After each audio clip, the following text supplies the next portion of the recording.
So as usual, we'll have a prayer for teacher and student. Om Sahana Bhavatu Sahanau Punuktu Saha Viryam Karavavahai Tejasvinavaditam Astu Mavidvishavahai. Om Shanti Shanti Shanti. May that one nourish us, may that one protect us.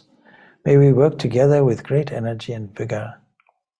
May we not, may our study be fully illumined. May we not unnecessarily cavil with each other.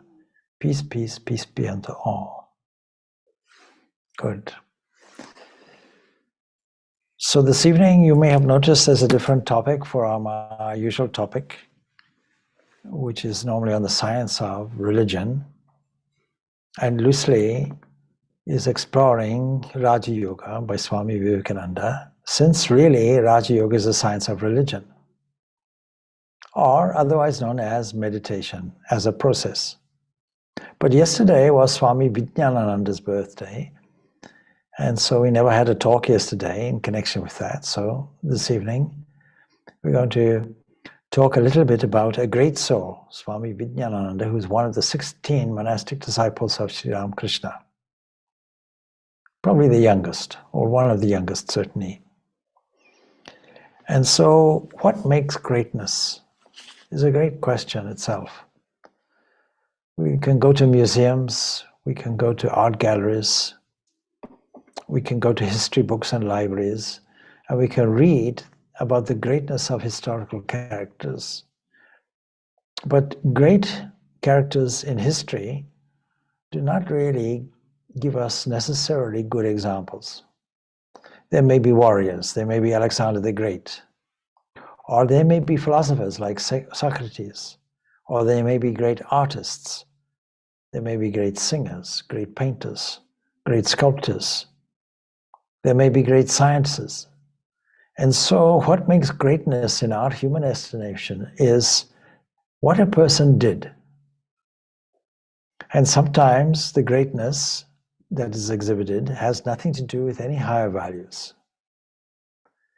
And yet those people who make a mark in history in some way or another, whose deeds are remarkable, we mark out as great. Now, the Bhagavad Gita tells us that every instance of greatness, every exhibition of that, every exhibition of power that we see has its origin in the divine grace exhibited, whether it's for good or bad. Somebody can stand in front of a huge audience and mesmerize people with their personality and their power, but it's not necessarily very good. On Saturdays we're studying the story of Rama, and the great demon Ravana was no doubt somebody who had a magnetic personality, somebody whose power was derived from meditation. But meditation does not guarantee goodness. Meditation can be characteristic of selfishness. It's only if we meditate on a higher value or meditate on the intrinsic truth that sits within us as a fundamental quintessence, then only with that sense of selflessness will meditation yield valor in terms of virtue. So greatness is found in people's deeds. Greatness is found in their discoveries. We mark out their greatness. Nobel Prize winners. But greatness is also marked out in virtues. And those kinds of greatness would be enduring. And so if we talk about the story of Rama, we can see maybe the events lasted some 7,000 years, Krishna some 5,000 years, Jesus some 2,000 years, Buddha some 2,500 years. All of these have an enduring grace that has this extra faculty of being able to assist us, creating a model for our life so that we can overcome any kinds of difficulties. And from age to age come huge waves. We cannot compare the greatness of mere mortals with these huge waves. These waves, theologically, we call incarnations or avatars. I've mentioned some of them. And so Swami Vijnanananda had the great good fortune to be a spark, if you will, or a flame of a much greater flame, a much greater light, which shed its light throughout the world and probably will last for the next at least 1,000, 2,000 years. Because the message that they spread is eternal, but more than that, if it was simply the message, that's not what would make them great. It's their whole character, their whole personality is orientated toward a conviction. And the point about elucidating the various characteristics of great people is that we have a model, we can emulate that. We can pick up dozens and dozens of virtues. And if we cultivate probably only one or two, we'd be much better off. If we can cultivate 24 or 30 progressively, it'll be much better. The more we can cultivate, the better. So Swami Vijnanananda, his name was Hari. And we find his greatness even as a small boy. We find evidence of it. But we also find evidence of this great light that made him great. And that is Sri Ramakrishna. One of the great characteristics of Sri Ramakrishna was entirely unconventional. But he knew how to teach people on their own level, on their own ground. He was adaptable. So the highest person in man, the highest characteristic in man, the highest expression of nobility and goodness and virtue is exhibited through a whole process. It doesn't happen by itself. Training has to be there. Some intrinsic, internal, intangible quality has to be there, which shines out, irresistible. Swami Vijnanananda describes his first meeting with Ramakrishna, and it was an extraordinary experience, and it wasn't a regular thing.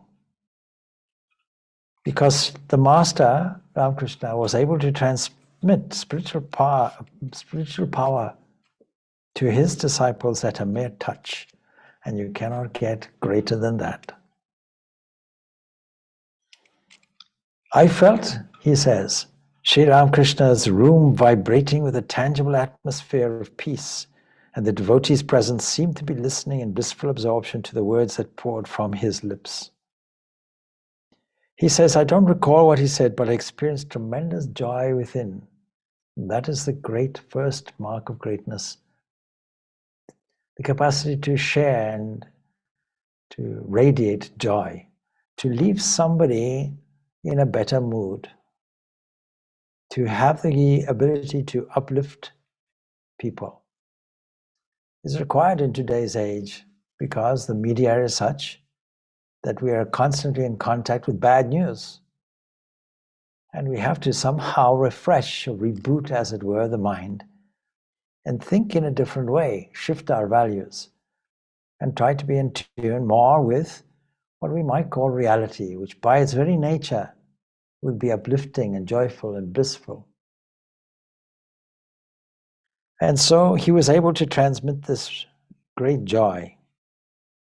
He said, I sat there for a long time, my whole attention concentrated on Sri Ramakrishna. The wonderful subject for meditation. We can visualize and see Sri Ramakrishna in this room and the sense of joy and the whole atmosphere vibrating where he is. He says he didn't say anything to me, nor did I ask him anything. Then one by one the devotees took their leave, and suddenly I found myself alone with him. And the master was looking at me intently, and I thought it was time for me to depart. So I prostrated before him. Now what do you think will happen next? Something very unusual. As I stood up, he asked, Can you wrestle? Come, let me see how well you can wrestle. And with these words, he stood up, ready to grapple with me. And I was surprised at this challenge. He's a young man. I thought to myself, what kind of holy man is this? An unconventional man. But I replied, yes, of course I can wrestle. So a mark of the greatest of the great will be somebody who thwarts convention and is in tune with what will the other person understand, what will be most relevant to the other person. Try to make an innovative approach somewhere. Make yourself interesting, not just for the sake of making yourself interesting, but the sake of doing some good somewhere. So the unconventional Ramakrishna that begged the question from the student, what kind of holy man is this? Because conventionally we think a holy person will sit on a golden throne or something like that, or sit in a cave remote from everybody, or be steeped in meditation, or be very serious with their chin by their knees. Swami Vijnanananda says, you find such a person, that's not spirituality, more than likely it's dyspepsia. Somebody who is joyful, somebody who can catch your attention very quickly. Such a teacher was like that. And so Sri Ramakrishna, he says, came closer, smiling. He caught hold of my arms and began to shove me. But Vijnanananda was very strong. He was a muscular young man. And I pushed him back to the wall, he says. Imagine, meeting him for the first time. Can you wrestle? And he starts pushing me. And I'm a young man. I'm thinking, this old man, what can he do? And so I pushed him back to the wall. But the master was still smiling and holding me with a strong grip. Smiling, an ineffable smile, that itself would disarm you. And gradually, Swami Vijnanananda, Hari, feels a sort of electric current coming out of his hands and entering into me.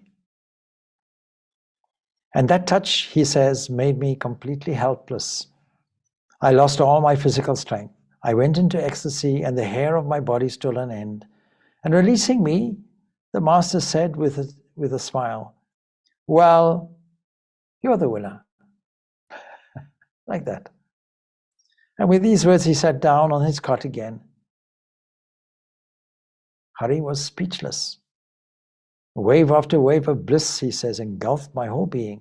I was pondering the fact that the master had not won physically, but his spiritual power had completely subdued me, and we may add, made him a great man, a great youth who became a great man, just by a mere touch, a simple encounter from somebody much greater, the light of the world who managed to spread his light.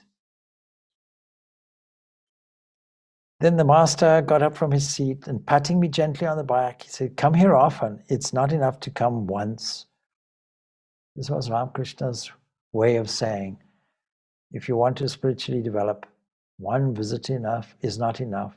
Come frequently, get darshan. We are sitting here in ashram, a place where people can get darshan. And yet, if you don't realize it, you'll decide, let me not come. Let me watch this lecture on YouTube or something, or Zoom. But you see, there's a certain atmosphere, there's a certain vibratory rate that you can catch and absorb. And this transmission of spiritual power, what is the basis of it? The basis of it is there is only one cosmic mind, one energy. And a great person would have tremendous insight, knowing that Hari was a wrestler, was proud of his physical prowess, and decided to take that as an opportunity. And so we find the unorthodoxy of the great person called Ramakrishna, not conforming to the standards and norms that we would expect, being something like a rebel, having an unusual approach, which was simple, instinctive, and using that he managed to transmit this great energy that he had, this great spirituality. And therefore, the sign of greatness is a physical sign. There's physical evidence for it, because the transformation wasn't just a transformation of his mind. There being no separation between mind and body, every single cell of his body would have vibrated with this. And he recalls how he felt this physically. Ramakrishna later said of Swami Vijnanananda, he wrestled with Krishna in his previous incarnation. He's not an ordinary person. This great person had an insight into his previous lives. Now, from his childhood, of course, he had a religious temperament. And one thing he had a tremendous passion for truth. He was accused as a youngster, probably around about 14 years of age. He was accused of something, and his mother scolded him. And he protested so vehemently. When he failed to convince his mother of his innocence, he tore off his sacred thread and cried out, "You see, if I tell a lie, I am not a Brahmin." That's how adamant he was. Another characteristic, therefore, of greatness is truth.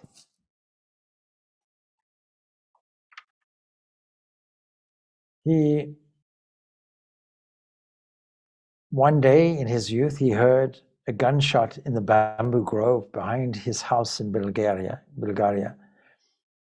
He rushed to the grove and found a wounded monkey lying on the ground. And he recalls he distinctly heard this chant twice, Rama, Rama. And then with folded hands, the monkey died. Now Hari Prasan is his full name, believed that the monkeys are the devotees of Ramchandra and that they died chanting Lord Rama's name, and he kept this conviction to his very last, thinking that he was simply a devotee, a monkey of Rama. We'll see in his later life how he also managed to look a little eccentric. In other words, not worrying what people think, another sign of his greatness. And then we find there's a sensitivity to other people's needs. In his whole life, he had this sense of sensitivity. This sensitivity was even there when he kept company with Ramakrishna. His mother scolded him, "Why do you keep company with this madman?" And he was so sensitive to Sri Ramakrishna and his divine presence that he never felt that he should follow his mother's exhortation to avoid Ramakrishna. So some inner wisdom was there, driven by his devotion to Ramakrishna. Sometime, he says, the master gave me some luchis, that's fried bread and sweets. Because you see, he came and visited Ramakrishna, and he was concerned in the evening time that he would have nothing to eat, and he had a big appetite. He was a big person.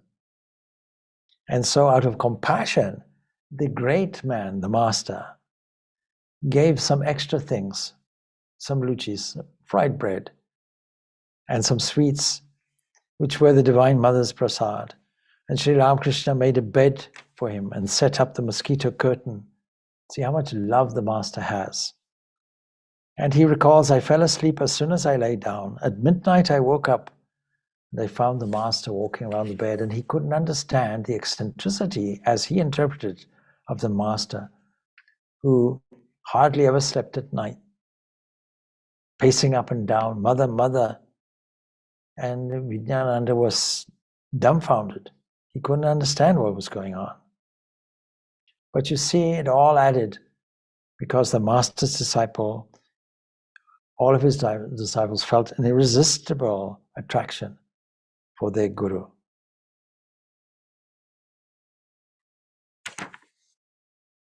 Going on his life,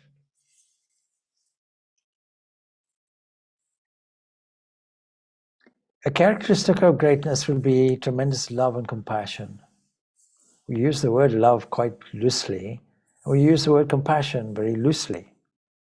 And when we study this great Ramakrishna, because we're studying the light or the source from which Vijnanananda gets his inspiration and his transformation into greatness, we can see this one characteristic of unselfish, undying love. Love that has no bounds, love that needs no reward or reciprocation. And truth and honesty was his characteristic. So he recalls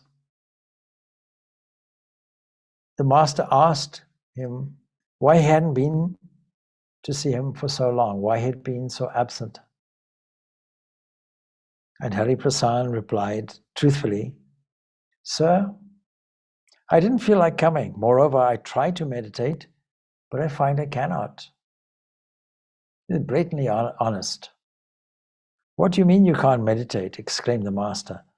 And after remaining silent for a few moments, he said, "Come near me." And Hari Prasanna related what then transpired. Now we see love in motion and we see power in expression. He says, as I approached the master, he asked me to stick out my tongue. And when I did, he drew a figure on it with his finger. This was always, or invariably, this was the master's way of transmitting a mantra. Then he said, my whole body began to tremble and I felt an unspeakable bliss within. And then the master said, go to the Panchavati and meditate there. And following his instruction, he says, I slowly moved towards the Panchavati and I walked with difficulty, somehow feeling intoxicated with joy from the master's touch. And somehow I reached there and sat for meditation. Then he says, I lost all outward consciousness. And when I regained my ordinary state of mind, I saw the master seated by me, and he was rubbing my body with his hands. His face shone with a heavenly smile. And he says, I was still intoxicated, or in an intoxicated mood. And he asked me, well, how was your meditation? It was very good. And then the master said, see, from now on, you will always have deep meditation. He further asked, and did you have a vision? And Swami Vijnanananda Hari Prasanna told him of all his experiences faithfully. And see, that is the other mark of greatness, a faith that is born from experience. It is these experiences that we should try to cultivate, not for the sake of unusualness or the sake of getting experiences, but as validation of the truth. And the master's love and compassion, he says, I was overwhelmed by the master's love and compassion for me. I hadn't realized before that he had so much feeling for me. Sri Ramakrishna's grace was boundless. And we could say that if we only had a fraction of that love and compassion, we ourselves would be great.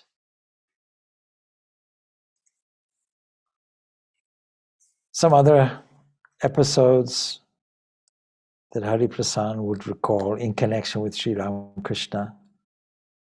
He says, on one occasion I was massaging the master's feet when a gentleman from Kanagar came to visit him. And after he had left, the master said, you know, I can see inside of a man's mind, just as I can see objects inside a glass case. And it occurred to him, oh, you can see right through me also. You know precisely what I'm thinking. And then he was very careful about what he would be thinking. Anyway, he saw through this man and remarked that he was a dangerous man, but the master would only speak of the goodness in others, not of their evil deeds or their tendencies. Another mark of greatness. You don't put somebody else down. You don't talk about somebody else.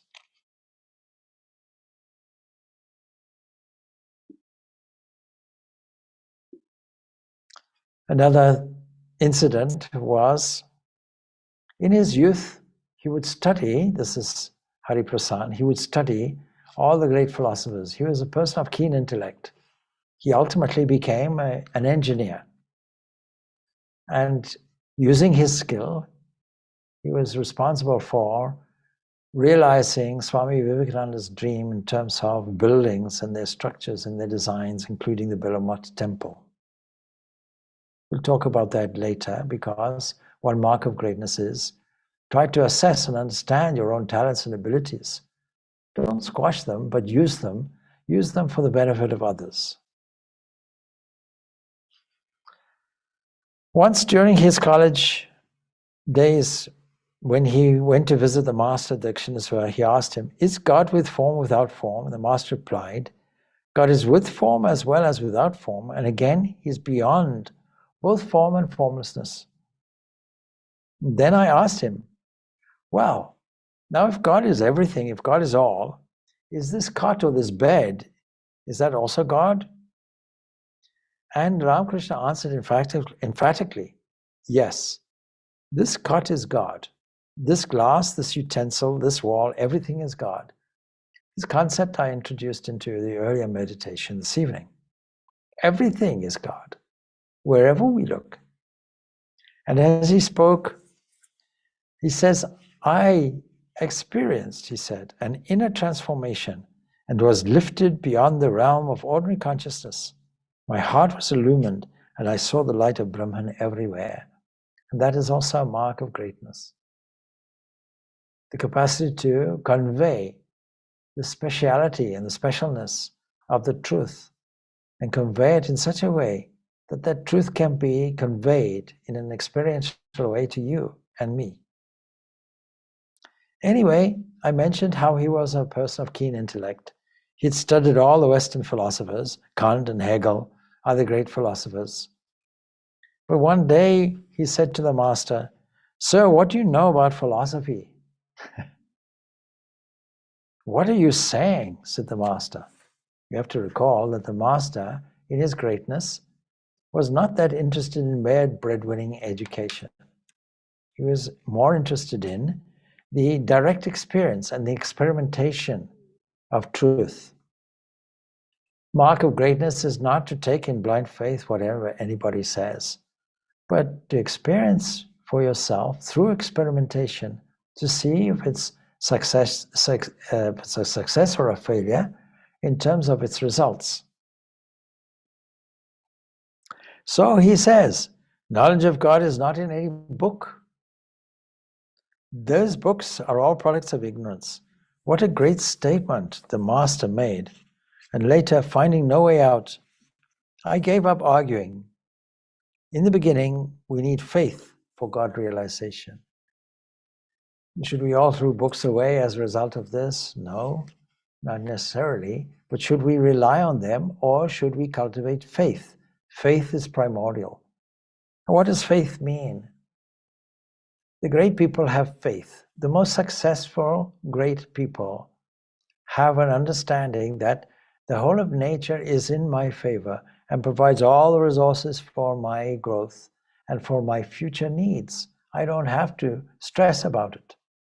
But Jesus put it beautifully, poetically. The lilies of the field are clothed and the birds of the air are fed. You don't have to worry about all of that. It is anxiety that puts a blockage there for us. And we have to see how we can struggle against this blockage. Much easier way is to have faith that all the resources around us are fully supplied. We have the right body, we have the right mechanism to deal with a useful environment and to derive the oxygen that the plants take off as a byproduct. And we are aerobic people. We are people who are used to using oxygen. And we don't have to worry whether food will get digested, where the cells will be repaired, where the next thought will come from, nor where the next meal will come from, where the next job will come from, where the next resource will come from. It's already there waiting in the wings. The angels, as it were, are making the crooked paths straight for us and paving the way for our success. Only we have to have the skill of having absolute faith and trust. And once we have nicely cultivated that, we then take a listening post, a listening point of view. We look for an obvious opportunity somewhere. We look for a series of divinely supplied green lights supplied to us. And when we see these opportunities with a sense of patience, like a fisherman or a fisherwoman, patiently waiting for the bite of the fish, not worrying when it will happen, or where we're not sitting there in a state of anxiety, but sitting there and enjoying the environment. And if there happens to be a bite, well done, so good, so be it. It's a bonus. Looking for that one opportunity and having the capacity to quickly take it, just as a fisherman will quickly take the sensitivity he feels on a rod and respond quickly to it. With a sense of confidence, and a sense of confidence, faith in his own ability also. Take the gap and use it. And one thing added, of course, hard work is taken for granted. But over and above all of that, one extra thing is required. And that is the sweetness of knowing that all of this is supplied by the divine, and the divine is only doing it for love. That's all. This is called faith. Great people have faith. Even an expression of that faith, which is self-confidence. Walking tall, with back straight, confronting the world with an attitude, I can do anything. Not because I'm egoistic, but because within me is untold potential, untold potentiality, untold power.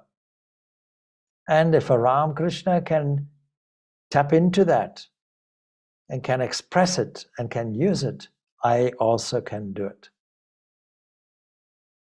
So it's that kind of faith which is necessary. You won't get it from books. You won't get it from dialectics. You won't get it from arguing.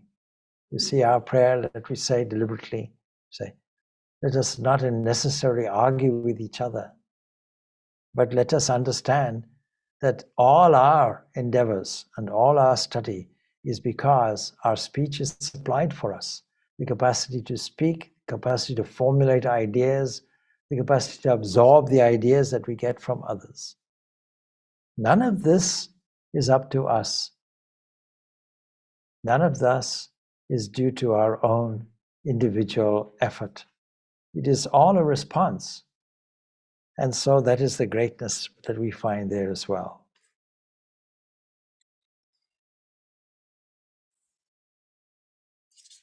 Going on in his life then, and moving onwards, we can see how he was clever enough to pass the first arts examination in St. Xavier's College. And then he went to Patna College to study for a BA degree. And of course, the day that the master passed away, which is 16th of August, 1886, as we know, he also had a vision.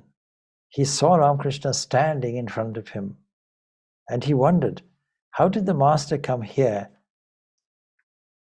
Was it the cause of this vision? And naturally, Hari Prasanna grieved. But he remembered what the master had once said to him. Do you know why I love you? You boys are my very own, he said. The Divine Mother has asked me to love you. And Hari Prasanna later remarked, I cannot express how much love for the Master, how much the Master, I should say, had for us. We don't have that capacity to love others. And yet, of course, he had the capacity, he learned that capacity, as we'll see. He said, we became intoxicated seeing the Master, and now people are intoxicated just by hearing his name. How blessed they are, and how blessed we are also to live in such proximity to greatness. If we were living in the Christian era, the early part of Christianity, we'd be living in the 2nd century. We'd be living past barely 100 years, more than 100 years or so. And when we bear in mind that Christianity only developed some 350 years after Jesus, it puts us in a very privileged position. So those people, it's not that we are insisting, that you think of, say, Sri Ramakrishna in any specific way. But what we do say is greatness. And the greatness of all will be equivalent to God. Because being aligned to God is being the same as God. Now, of course, having studied what did he do with it, I mentioned he became an engineer. So he graduated from Patna College. He went to Pune College of Science to study civil engineering. This would turn out to be extremely useful in his later life. And so he also used his capacity for truth and his philosophy also in the college where he studied. Once in college, he protested that about a remark of a certain Christian missionary professor of geology who had sarcastically criticized the Hindu belief in reincarnation. Now that's very interesting, because if you took a survey in the Western world, which is defined by its Christian Western civilization, statistically, most people believe in reincarnation, interestingly enough. Anyway, as a result, the professor intentionally gave him a lower mark in geology, a lower mark than he had actually earned.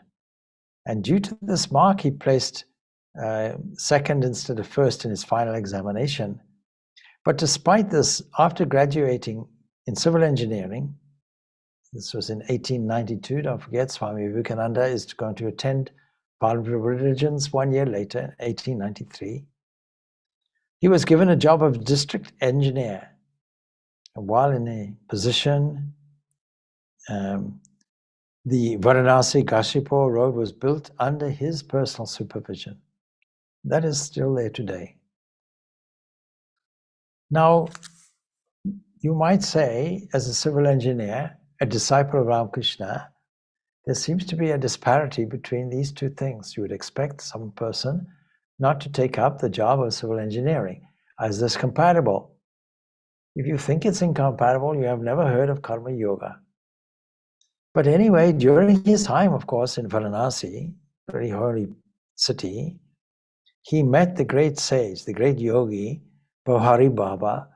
He was the great yogi of Kashipur, and he was highly esteemed, of course, also by Swami Vivekananda.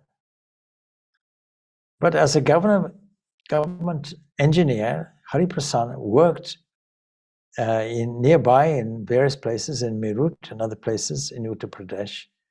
During his years of government service, he kept in close contact with his brother disciples, and he would use the earnings from his civil engineering, in this case 60 rupees every month he would give to the Ramakrishna monastery. And of course, from time to time, the disciples would visit him and stay with him whenever they were sick, and he served them also with loving care, a mark of greatness. Then you see his acquaintance with Swami Vivekananda. Well, in his childhood, of course, his father had died, and he'd had to work until his family became financially secure. So he was able to provide for his mother and his family, his education for his younger brother. And as the time went on, his uncle began to pressure him to get married. Well, this was anathema to him, because Ramakrishna had very strongly indicated a life of a monastic life for him. Anyway, when Swami Vivekananda returned to India from the West in 1897 and took Hari Prasanna with him on his travels in Western and Northern India, visiting various temples and so on and so forth, he would express to him a number of things, but firstly, he would express to him his idea of buildings. But he would impress on him that he should take up monastic life directly from Ramakrishna himself. Don't forget, the others had also made their vows down in in Swami Premananda's birthplace in Anpur. But in front of Ramakrishna himself, in front of the master, he took his vows with the usual traditional Homa ceremony. And one day, Swamiji, that is Swami Vijnanananda, expressed a desire to build a ghat and an embankment on the bank of the Ganga for the Belur monastery, and we see how well and successful that turned out today. But he understood Swami Vijnanananda's skills, and he asked him for an estimate, and there's a drama surrounding that. But the long and the short of it is that he managed to use his engineering skills in the construction of the Belur Mutt. One incident in connection with Swami Vivekananda, I'll read out to you. Swamiji used to call me Peshan. That's an abbreviation for Prashan. And one day I was sitting on the upper veranda of Belur Mutt eating puffed rice, and Swamiji was passing by, and all of a sudden he grabbed a handful of puffed rice from my bowl and began to eat it like a boy. I remonstrated. We have to understand Swami Vivekananda also is great and has greatness, and see how his behavior is on an instinct, on an impulse. What was the meaning of it? And so, by eating the food that I have defiled, you are making me feel guilty, I said. And laughing, Swamiji left. See, according to a Hindu custom, a senior or highly respected person doesn't eat from the same plate with a junior person. And a junior person would feel extremely ill at ease if this were to happen. And so I used to take snuff. Once Swamiji went to Calcutta and bought a pice worth of snuff in a packet. Handing it to me, he said, "Here's a wonderful present for you." I opened the packet and found the snuff. Seeing me happy, he was happy. But when he became grave, it was difficult to go near him. And then, of course, only Raj Maharaj would be there. The point is that the humor is another characteristic of greatness. Why should humor be a characteristic of greatness? First of all, it's a wonderful antidote to the opposite, to moroseness and sadness. But secondly, it exhibits the way we view the world. We can view the world in a light-hearted way, seeing it as a mere play of waves. Then our approach to the so-called problems of the world will be entirely different, and we will find a way around any difficulty whatsoever. Any person who doesn't have this formula just pays lip service to the philosophy is somebody who hasn't really caught the whole spirit of the philosophy and will be beset by problems all the time and be in a begging position. Lord, save me, Lord, save me. It's a much better thing to find your own formula, not to bother God too much about it. Another incident worth mentioning. Swami Vijnanananda, he had a great love and respect for the Holy Mother, Sharda Devi, but he seldom visited her in Calcutta. Now one day, he went with Swamiji to Balaram's house in Calcutta while the Holy Mother was staying there. And Swamiji asked, "Peshan, did you salute the Holy Mother?" "No, Swamiji," I said, "I did not." "What? Go right now and bow down to the Mother," said Swami Vivekananda. Accordingly, Vijnanananda went to the Holy Mother and bowed down to her from a distance, bending his head to the floor. And as soon as Vijnanananda got up, from behind he heard Swamiji say, "What is this, Peshan? Does anybody salute the Mother in this way? Bow down to her by prostrating yourself on the floor and in the spirit of greatness." Swami Vivekananda prostrated fully. "Holy Mother," he said, "is the mother of the entire universe." Swamiji then prostrated himself to the Mother, and Vijnanananda did likewise then.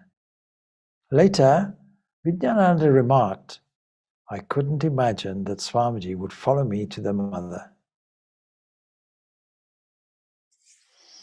Once, while at Belur Mutt, Vijnanananda was wondering about Swamiji's work in the West and his relationship with Western women. And he inquired, "You see, Swamiji, while you were in the West, you associated with women there, but didn't the Master teach the contrary in respect to this?" But immediately Swamiji became very grave, and his face and eyes turned crimson with anger. And after a while he said, "Well, Peshin, do you think that what you have understood about the Master is all that he is? What do you know about the Master? Do you know that the Master eradicated the idea of difference between male and female? And this I would mark out as another mark of greatness. We suffer from a world of discrimination, creating things like ethnic cleansing, racialism, distinction between classes. But when we look to the Atman, we become great because all these distinctions vanish. And love increases because we see this unity of existence."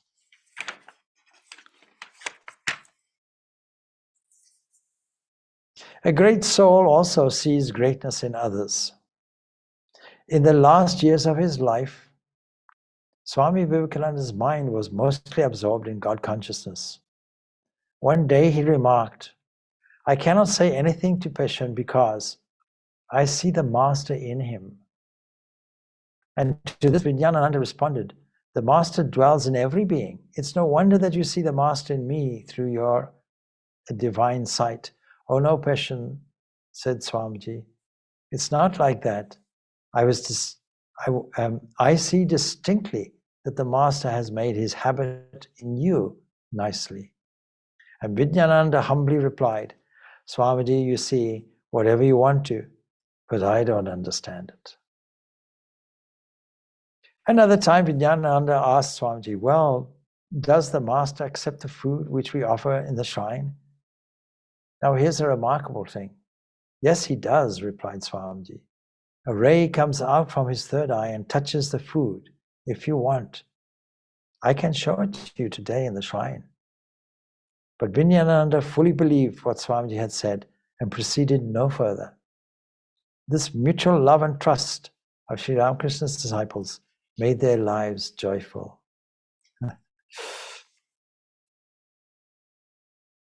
Now, after the construction of the Belur monastery, when that was finished, Vivekananda advised Vijnanananda to start a center in Allahabad or Prayag, where the three rivers meet, a very sacred place. And this city is an important pilgrimage site because the confluence of the three rivers, that is the Ganga, the Yamuna, and the Saraswati. Saraswati we don't see, of course. It dried up some time ago, but it would have flown there at one time. And it's located there in Allahabad. And accordingly, I should say, Vijnanananda left Belur in the early part of 1900, a few years before Swami Vivekananda's death. And after visiting a few holy places, he reached Allahabad in the fall. And he first stayed with his friend and so on, but he stayed in this place for a long time. He loved to be alone. He was, in fact, a man of few words. He was, in fact, a muni, a silent person. If anybody asked for some advice, he would say, "Practice what you studied in the primary book in your childhood days. Always speak the truth and didn't steal or covet others' things. Follow those two moral principles, and then everything else will take care of itself." This inherent wisdom coming from the depths of silence was extremely profound and had a deep impact on many people. And during his early days in Allahabad, Vijnanananda would go for a daily bath before sunrise. He would go for it in Triveni, that's the three rivers. The confluence of three holy rivers. One day after his bath, while reciting a hymn to the Mother Ganga, Vijnanananda had a vision. The goddess Mother Triveni appeared as a beautiful young girl with three braids hanging down her back, and then disappeared again into the water. He was overwhelmed by the vision. After chanting, when he began to walk towards the ashram, he saw the Mother Triveni, walking in the same direction with her braids dangling. And after a while, she disappeared. Now, when Swami Brahmananda had heard about this vision, he was able to confirm it as genuine. And Vijnanananda himself said The test of a true vision is this, because many visions might be characterized as hallucination by skeptics. So there are some characteristics of vision. What is it? It leaves a lasting spiritual impression on the mind that generates awareness and bliss. What a wonderful definition. And he says, I still get joy when I think of that virginal form of the Divine Mother. Let's go back to that definition. It's very important and significant. Many visions people have, and then people ask, so is it a vision? Was it a daydream? Was it an aberration of your brain? Was it that you saw something else instead? Was it actually a hallucination? Was it the product of schizophrenia, where you can see different things? And the answer is just like this. A test of a true vision is it leaves a lasting spiritual impression on the mind that generates awareness and bliss. It has a transformational effect. It is characterized by supreme joy, not by doubt, not by fear, not by misery, not by despondency, not by depression. We can see how Swami Vivekananda had great affection for Swami Vijnanananda. He called him the Bishop of Allahabad as a result of his intense, one-pointed spiritual disciplines. And of course, he had many kinds of visions, many kinds of experiences.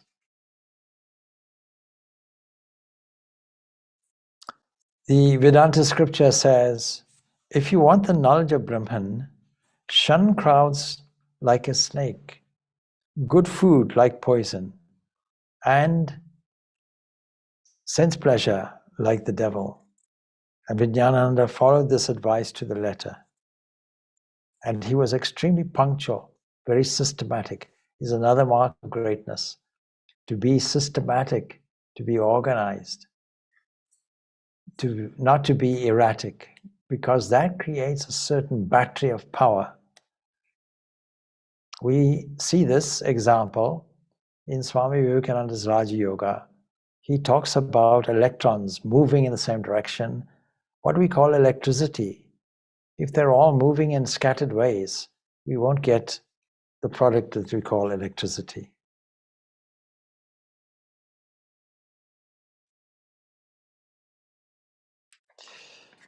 And now we move on in his biography a little bit. Well, he was in Allahabad, of course.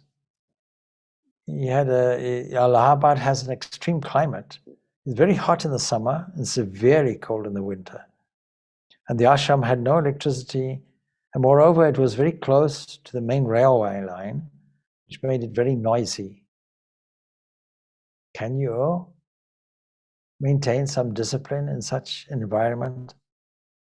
Yes, you can. It was unbearably hot in the summer, so Vijnanananda would meditate with a wet towel on his head. Despite these hardships, nothing could disturb the equanimity of Vijnana's mind. Swami Vijnanananda's mind had equanimity. There's a mark of greatness that nothing much will disturb you. You'll be the same in hot and cold, pain and pleasure. Somebody insults you, you'll be okay about it. Somebody gives you great praise, you won't be elevated or elated by it. Sometime in 1916 or 1917, the Swami suffered from acute blood dysentery for many days, and he didn't allow anyone to serve him. He only asked his assistant to keep a jar of cold water in his room. He endured the pain alone in his bed with his eyes closed, as if absorbed in deep meditation. And if anyone offered help, he would put his index finger over his lips to indicate, shh, silence, please, and then would dismiss the person with a wave of his hand. Vijnanananda was an embodiment of forbearance, and finally was cured with homeopathic medicine. Now, this endurance, this quality of what we call titiksha, forbearance, is a great mark of greatness. There's a saying, what cannot be cured has to be endured. And to endure it with a smile is the countenance of a hero. So heroically he bore this. And he went through many difficulties because there were no facilities at this ashram and so on. Now, he also went to Varanasi sometime in the 1880s, probably while he was still, of course, a government engineer. We knew he was there in Varanasi. But while he was there, while he was an engineer, he was always consulted regarding the construction of the Ramakrishna Mission's hospital or temples. If you go to Varanasi, you'll see there are two institutions. One is the hospital, the Seva side of it, and the other one is the Advaita Ashram side of it. And anyway, in 1909, the Swami went to Varanasi to supervise the construction of the home of service. While riding from the rail station to the center, his horse carriage suddenly overturned and one of his legs was twisted inside a wheel. And although he was in severe pain, he was able to pull his leg out immediately. And Vijnanananda reached the ashram by another carriage, and the doctors took care of him quickly. But that night he had a high temperature and a terrible headache. And he thought to himself, Lord Vishwanath, I have come to your city to work for the Master. This is an unself action. Why has this incident happened? The Master's work will suffer. And thinking thus, he fell asleep. But he narrated his experience. What was it? He said it was 1 or 2 a.m. He says, I saw Lord Shiva with matted hair and smiling face appear before me. And I said, Lord, have you come to take me? But I cannot go now. I have to complete the Master's work first. He didn't listen to me, and smiling, he came forward and then embraced me. Immediately, my body became as cold as ice. I then said to him, Goodbye now, Lord. I shall have to do the Master's work. And Lord Shiva laughed and left. And strangely enough, in the morning, I felt no fever, and also my wounds were healed to some extent. Even now, sometimes, I see that calm, smiling form of Shiva. Now, as time goes on, of course, he goes to Rangoon and various places, but he has to come really back to Belur Math because the opening of the temple was there, the opening of the premises was there, and one day Swami Brahmananda asked Vijnanananda how the work was progressing, and Vijnanananda reported that his work was suffering because there was a shortage of materials. And Brahmananda said that the materials would arrive by boat before the next morning, but Vijnanananda doubted this, and thereupon they laid a bet and had some fun. And my point of saying this was that humor, again, comes out as a great, great mark of greatness. After Brahmananda's passing away, Shivananda picks up the reins, he becomes president. And of course, he asked Vijnananda to be vice president, but Vijnananda, of course, had this quiet nature. On 25th April 1933, Shivananda had a stroke, and his right side was paralyzed, and very soon his speech became impaired. And a few months later, Vijnananda arrived at Belur Math to see him. When the monks asked Vijnananda the reason for his surprise visit, he replied, a couple of days before, he had been very disturbed about Shivananda's condition.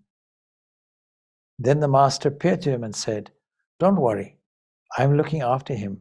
Immediately, my anxiety ceased. And Vijnananda says, next, it came to my mind that I must see this great soul who is protected by the master. Great soul meaning Mahapurush Maharaj, Swami Shivananda. So I left for Kolkata yesterday. On the basis of this, he left. And that day, Mahapurush laid his hand on my head, and his touch changed my mental attitude. He passed on to me his great desire to help people spiritually and to assume responsibility for them. I now feel that as long as I live, I have the least strength in my body, I shall do the same and give the Master's name to all, that is, give Diksha. So all these years, Vijnanananda had lived a quiet and secluded life, but now he had avoided crowds in the past, and he had spoken only occasionally to select individuals on spiritual matters. But after this incident, he began to mingle more freely with people to give initiation to seekers. His appearance was extremely strange. He had this cap and he had a coat with seemingly infinite pockets in it. And he was often the butt of jokes when people saw him, seeing this strange sadhu walking. But his sense of humor went through, and he would simply say, yes, I am Rama's monkey. This humility and this sense of humor combined made certainly for greatness. So one of the great marks of a great person is how they pass away. It's an interesting phrase, passing away. It hides just the fact that death. We should call it just death. But anyway, he managed to teach and inspire many people.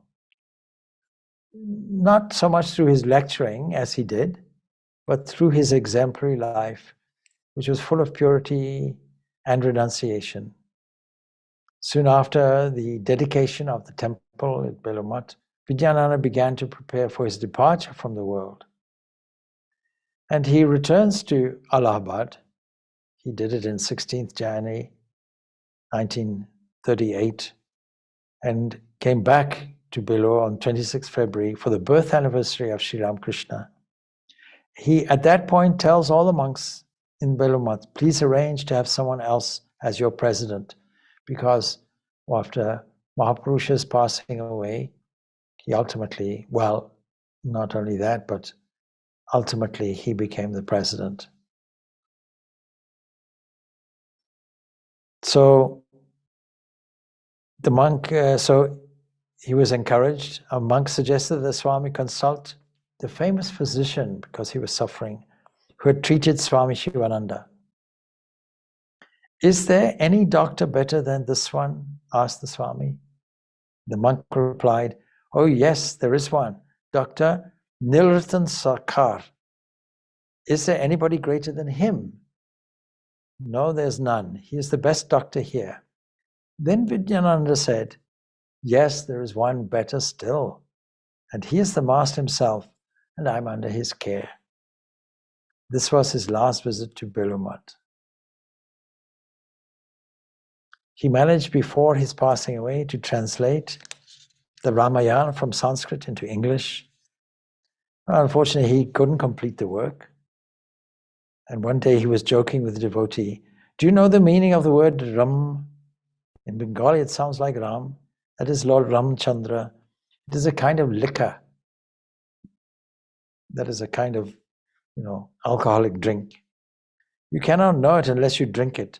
Similarly, you cannot know the glory of God's name unless you chant it. He decided to spend his last days chanting the name of the Lord. He refused medical treatment and gradually stopped eating, and from time to time he drank some mineral water or some tea or some lemonade. I'm really glad he had some tea. Anyway, a week before he passed away, a monk suggested that he consult an Ayurvedic doctor, and Vijnanananda gravely quoted a Sanskrit couplet, Ganga water is the medicine and the Lord is the physician. He then waved the monk away, and the Swami calmly endured his pain. From time to time he murmured, Mother, Mother, or Master, let us go, let us go. On 19th of April, a devotee came from Assam for initiation. Vijnanananda immediately initiated him. While sitting in a chair, his voice and facial expression changed while initiating the devotee, and no one could believe that he was on the verge of death. The Swami once said, as long as I have a little strength in my body, I shall distribute the Master's name, and he fulfilled his promise. What a wonderful mark of greatness, self-sacrificing to the end. Anyway, of course, his condition became more serious. On Sunday, 28th of April, some monks from Varanasi came with the doctor, and no one dared to tell him to take allopathic medicine. So the doctor prescribed a homeopathic medicine and asked the attendant, please give it in mixed with water.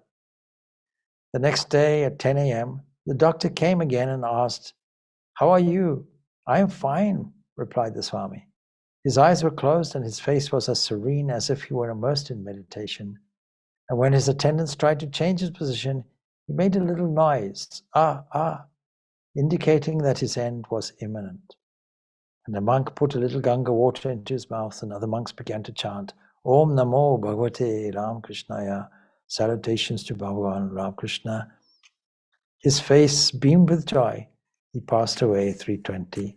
The passing away of a great man, a great soul, who was fortunate enough to be given the light of greatness from that great light, Ramakrishna. Om Shanti, Shanti, Shanti. Peace, peace, peace be unto all. Thank you. Thank you, Swamiji. Thank you, Swamiji. Thank you. Thank you, Thank you, Swamiji. Swamiji. Thank you.